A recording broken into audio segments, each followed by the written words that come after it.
You make money. Not crazy money, but enough. And somehow it disappears. End of the month hits. You check your account, and it looks like a crime scene. You didn't buy anything that big. No luxury watch. No insane shopping spree. Just food, rides, subscriptions, random stuff. So, where did it go? Here's the uncomfortable answer. You're not broke because you don't earn enough.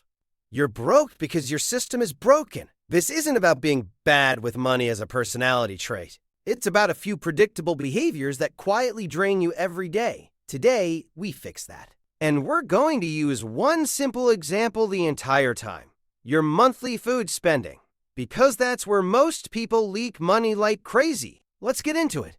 You think money problems come from big decisions. Like, should I buy a car? Should I move out? Should I invest? But most of your financial damage, it's small, invisible, daily. Like ordering food. Let's say you order food 5 times a week. Nothing insane. Pretty normal. Each order feels small, quick, easy, deserved. That's the illusion. You're not reacting to the total.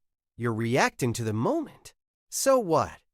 If you don't see the full picture, you can't fix it. Now let's expose the real problem. Here's the truth. Most people don't have a money system. They have vibes. Money comes in, money goes out, hope everything works. That's not a system. That's chaos. Back to food. You don't decide, I will spend X amount on food this month. You just eat. Order when tired. Order when bored. Order when you don't feel like cooking. So your spending is controlled by your mood. That's dangerous. So what? If your emotions control spending, your money is never safe. Cool. Now it gets worse. Good habits need effort. Bad habits need nothing. Cooking food? Time, planning, effort. Ordering food? 2 taps. Done. So what happens? You default to the easy option. Not because you're lazy, because your environment is designed that way. Apps remove friction. Convenience wins. Every time. So what? If something is easy and expensive, you'll overuse it.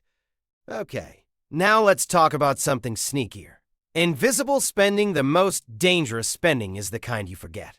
Subscriptions, auto pay, quick orders. Food delivery fits perfectly here. You order, you eat, you move on. You don't sit there thinking, yes, that was the 17th order this month. It doesn't feel like one big expense. It feels like many small ones. Your brain doesn't track it properly. So what? If you don't feel the spending, you won't control it. All right, now we hit the real villain. Delayed paying. When you order food, you get the reward now. Taste. Convenience. Comfort. The cost? That comes later. At the end of the month. When your balance is low. When you say, I need to save more. But by then, it's too late. Your brain loves this setup. Immediate reward plus delayed pain equals bad decisions. Every time. So what? If pain isn't immediate, behavior doesn't change. Okay, so now you know the problem. Let's fix it. Awareness first. You can't fix what you don't see. So step 1 is simple. Track your spending. Not forever. Just for a short time. Look at your food spending for the past month. Not guesses. Actual numbers. Most people are shocked. What felt like just a few orders turns into a serious amount. No judgment. Just data. So what? Clarity removes denial. Good. Now we add control. The cap. You need a limit. Not, I'll try to spend less. That doesn't work. You need a number. Example, this month I spend X on food delivery.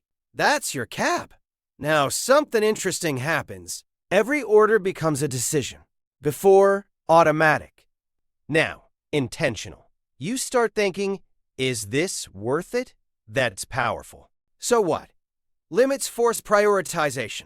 Nice. Now let's make it easier to follow. Make it hard. Remember friction? Use it. Right now, ordering food is too easy. So we increase friction. Simple tricks. Bikib log out of food apps. Biki remove. Saved cards. Turn off one-click payments. Now every order takes effort. Not impossible. Just annoying. That tiny pause. It saves money. because you interrupt the impulse. So what? More friction equals fewer bad decisions. All right, now let's replace the habit. Default option? You need a go-to alternative because willpower alone doesn't last. Back to food. Instead of don't order, you create. This is what I eat by default. Simple meals. Easy to make. Always available.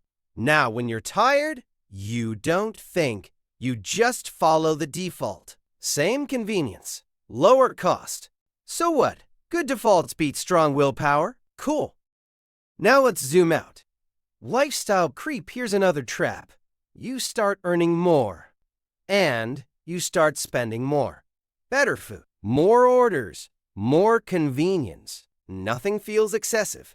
But everything increases. This is called lifestyle creep, and it quietly eats your progress. Back to our example. You used to order twice a week. Now it's 5 times, because you can't afford it.